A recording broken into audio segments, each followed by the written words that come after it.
Bonjour les amis, je suis très heureuse de vous retrouver aujourd'hui pour vous présenter les énergies de la semaine du 18 au 24 octobre 2021. Je suis contente de vous retrouver avec la voix et l'interprétation détaillée. Et ouais, ça y est, je suis rentrée de vacances. Je suis contente, mais je suis rentrée de vacances quand même. Bon, plaisanterie mise à part. Donc on se retrouve aujourd'hui pour les énergies de la semaine du 18 au 24 octobre 2021. Alors le 18-19, il y a pas mal de mouvements dans les planètes et je vous les présenterai dans les news des planètes sur la vidéo de la pleine lune qui aura lieu le 20 octobre, c'est-à-dire mercredi. Donc je vais essayer de me dépêcher de faire la vidéo pour que vous l'ayez rapidement et on va voir ce que ça donne. Mais 18, déjà je peux vous annoncer que Mercure cesse de rétrograder et réentre en marche directe à partir du 18 au soir. Et il y a pas mal de mouvements, donc on va avoir une semaine à mon avis assez mouvementée au niveau des énergies. Alors voyons ce que nous dit le symbolone. Eh bien, le symbolone, il nous dit la même chose que la semaine dernière, il me semble. Donc, avec la balance, donc les deux enfants du roi, hein, cette carte, elle s'appelle comme ça. Donc, une carte un peu trouble, un peu, alors pas sombre, mais froide, hein, même si on a l'arc-en-ciel au fond. On a les couleurs qui ne sont pas très vives et on a quelque chose d'assez froid. Donc avec la balance et les poissons, donc on a beaucoup d'eau effectivement. Alors peut-être comme je disais, comme j'écrivais la semaine dernière, peut-être un peu de nettoyage. Les énergies, on a peut-être besoin de nettoyer les énergies du passé, des choses un petit peu pesantes ou qui nous bloquent pour accepter les changements, accueillir le changement, changer nous-mêmes. Voilà, donc il y a certainement cet aspect-là. Et on a en planète Vénus et Neptune. Alors, Vénus qui va rentrer en Sagittaire bientôt, courant de la semaine, et donc qui va être encore un petit peu plus active, peut-être un peu plus apaisée par rapport à une Vénus actuellement en Scorpion. Voilà pour cette carte. Donc cette carte, elle nous parle de ne pas trop idéaliser les choses, même si bon, on a besoin de rêver, hein, en ce moment, c'est ce que j'écrivais aussi. C'est pas interdit, mais ne pas trop idéaliser les choses. Si c'est une interprétation, si vous faites une interprétation où vous regardez ce tirage pour une interprétation amoureuse et personnelle, effectivement, il ne faut pas idéaliser l'autre. Hein, personne n'est parfait et l'autre encore moins. Hein. Mais bon, non, simplement ne pas créer des images pour arranger la réalité. La réalité est parfois violente et on le sait mieux que personne depuis quelques années, voire depuis quelques mois surtout, mais effectivement, ou alors est-ce qu'on nous fait croire à des choses, donc de bien prendre les choses telles qu'elles sont, de les regarder en face. Voilà, et peut-être qu'on a un petit peu besoin aussi de réalisme, de vérité. Voilà pour cette interprétation pour le symbolone, enfin pour ce que veut nous dire le symbolone cette semaine. On est donc dans cette énergie certainement de nettoyage et surtout, quand je vous parle de ne pas idéaliser, c'est pour ne pas être déçu et de ne pas croire n'importe quoi. Voilà pour le symbolone. Maintenant, nous allons voir ce que le tarot nous dit. Donc la première carte, le diable, le 6 de bâton, la tour, rien que la première ligne, sympa, deux arcanes majeures, l'as d'épée à l'envers, la lune, rien d'étonnant puisqu'on a une lune cette semaine, mercredi en milieu de semaine et elle est pile au milieu, hein, voilà, j'ai pas fait exprès, le 9 de bâton, le cavalier de coupe, la tempérance et le 3 de bâton. Alors, on a 1, 2, 3, 4 arcanes majeures sur 9 cartes, donc on va avoir effectivement des énergies qui vont être très fortes et très puissantes. Alors je pense que la lune va être décisive et va être forte, hein, encore, mais on est sur une pleine lune, donc si vous êtes comme moi et très réactif aux énergies de la lune, eh ben, écoutez, voilà, hein, je pense que c'est de toute façon sur ce tirage-là, la lune est centrale dans la semaine et a priori c'est elle qui a l'influence la plus forte. Sachant que, je vous dis, il y a aussi les énergies des planètes qui sont autour et qui reprennent des marches directes pour la plupart. Alors, le diable, on a une énergie, le diable, l'arcane 15 du tarot, on a une énergie, moi je le ressens un petit peu comme ça par rapport aux présences des autres cartes, peut-être de mensonge, de trahison, de vouloir profiter d'une situation. Avec un as d'épée à l'envers, on nous parle de ne pas être toujours dans la méfiance. Qu'on a avec sa tasse d'épée à l'envers, on a quelqu'un qui est un hypocrite qui peut être mis hors d'état de nuire, mais il y a quand même des brouilles, des conflits, enfin il y a quand même une présence de choses. Là, normalement l'as d'épée c'est la raison et l'intelligence, et là comme il est à l'envers, les énergies sont bien atténuées, voire contraires, et donc du coup à côté du diable on peut penser que on a des gens qui mentent, des gens qui créent une situation qui n'est pas réelle pour la faire tourner à leur avantage. Voilà, donc ça peut être dans le cadre du travail, ça peut être dans le cadre collectif, ça peut être dans beaucoup de situations. Et puis on a ce cavalier de coupe.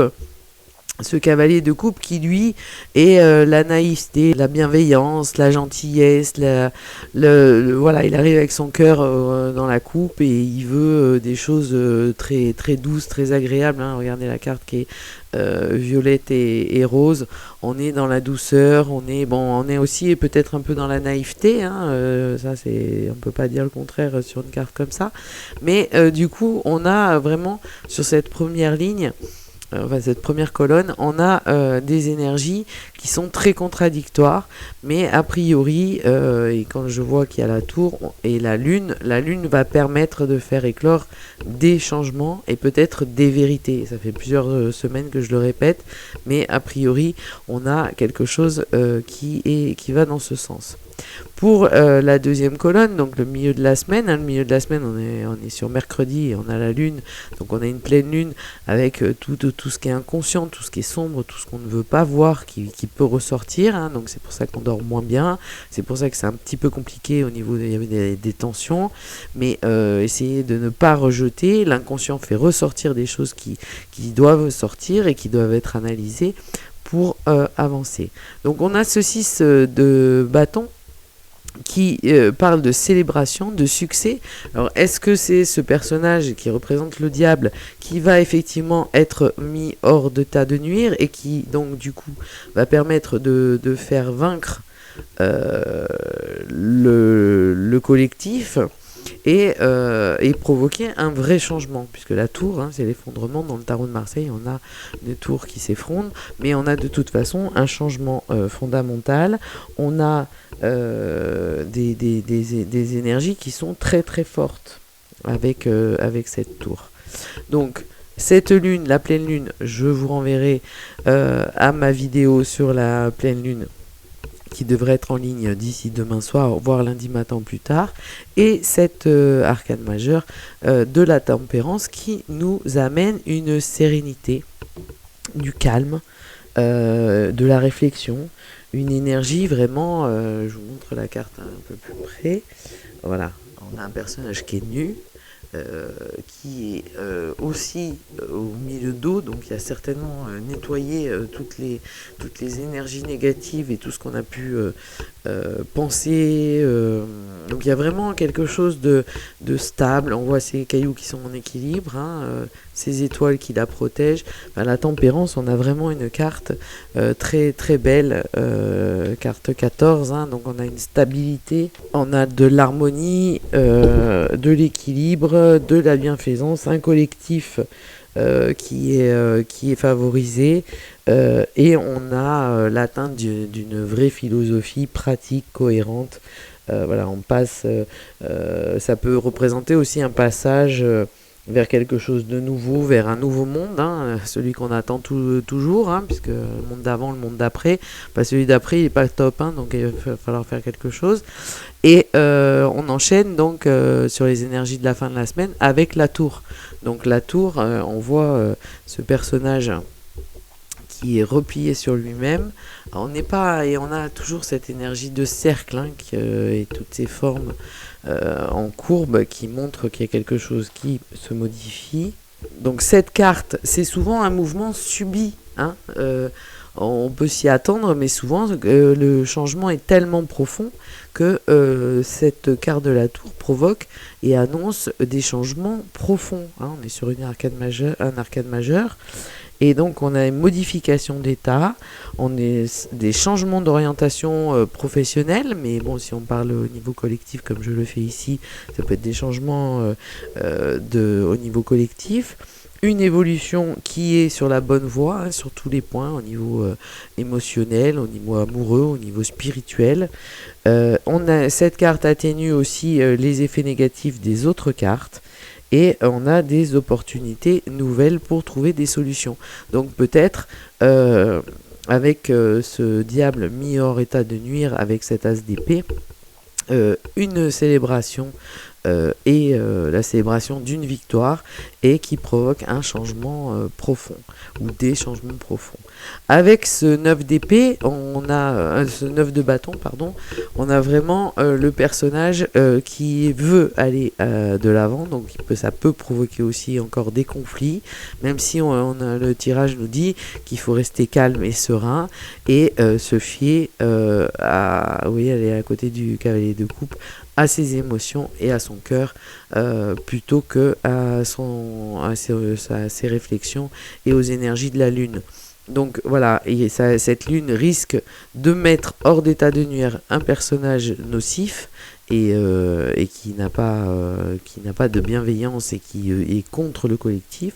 Donc l'énergie de la lune, la pleine lune qui se produit donc mercredi 20 octobre, pour provoquer un changement, mais un changement qui va mener encore à des combats, avec donc ce 9 d'épée, j'y tiens mon 9 d'épée, ce 9 de bâton et ce 3 de bâton, où effectivement là on va avoir deux énergies de combat, de justice.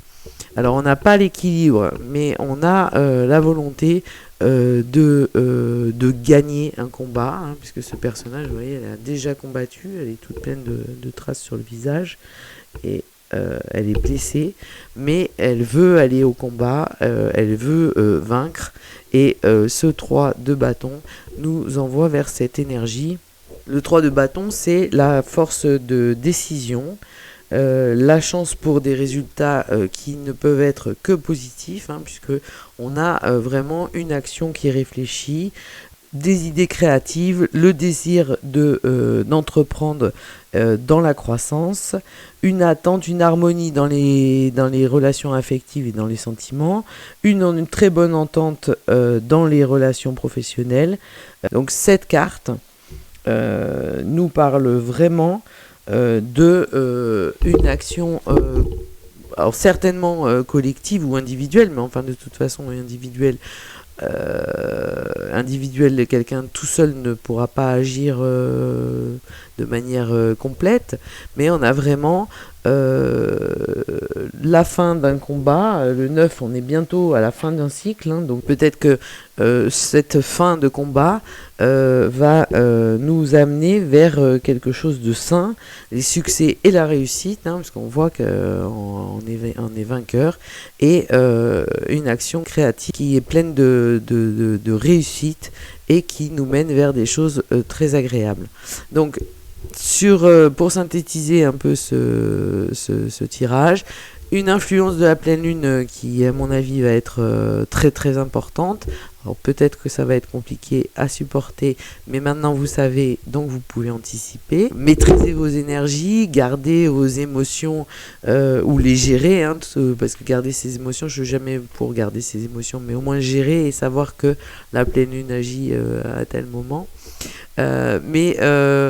On va vers des choses, vers des changements pour le coup très profonds, hein, on regarde les cartes qui sont là, mais qui mènent à une sérénité, une bienveillance, et qui mènent aussi à la réussite tous ceux qui ont combattu jusque-là, et cette célébration qui pourrait se faire aussi dans le calme, la sérénité, mais qui va provoquer des changements importants et des changements de structure. En même temps, les énergies de la Terre sont en train de se modifier, les planètes n'ont rien à faire de nous, pauvres humains, sur notre petite Terre polluée, donc en tous les cas, elles continuent à tourner comme elles ont envie de le faire, et donc du coup on se retrouve avec des énergies qui sont plus subies que décidées, et c'est très bien comme ça, parce que vu ce que fait l'humain de la Terre, c'est mieux qu'il ne trafique pas les autres planètes, hein, et qu'il les laisse tranquilles telles qu'elles sont. Et donc on devrait voir les changements tant attendus depuis quelques mois se mettre en place. Donc attention, ça va secouer effectivement avec la pleine lune, ça va secouer aussi parce que même si on attend les changements, on est toujours un peu surpris ou déstabilisé au moment où ces fameux changements se produisent. Donc soyez attentifs, soyez réceptifs, soyez accueillants. Le changement, ça peut être mieux comme pour le moins bien, mais je pense que là, on va vers le mieux. Et si on est tous décidés, on a tous décidé, dans le cadre d'un égrégore, de décider qu'on va vers le mieux, je pense on ira vers le mieux. J'en suis persuadée et je le souhaite très profondément. Je vous souhaite en tous les cas une très belle journée, une très belle nuit pour ceux qui m'écoutent la nuit, et surtout une très belle semaine. Et n'hésitez pas, dès qu'elle sera mise en ligne, à regarder la vidéo sur la pleine lune de mercredi 20. Je vous souhaite une très très belle semaine. À très vite.